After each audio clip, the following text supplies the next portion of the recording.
Hey guys, in this video, I will show you how to claim Shopee insurance. Alright, so let's begin with the video. So claiming your shopping insurance here is quite easy.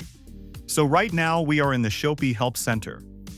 This case in the Help Center here, they actually give you details on how to claim your insurance.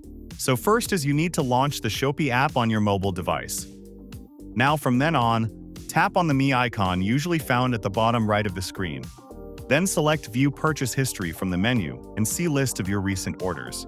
Now browse through the purchase history and tap on the order added to your claim. Tap on View Details to see more information about the selected order. Now look for and tap on the Claim button to begin the process. Now follow the prompts to enter any card details and view the claim information.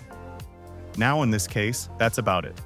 Just remember to access the actual product and just follow the on-screen steps that they'll be showing you depending on the product that you are accessing right now. So that's basically how you can claim Shopee insurance. So that's all for this video.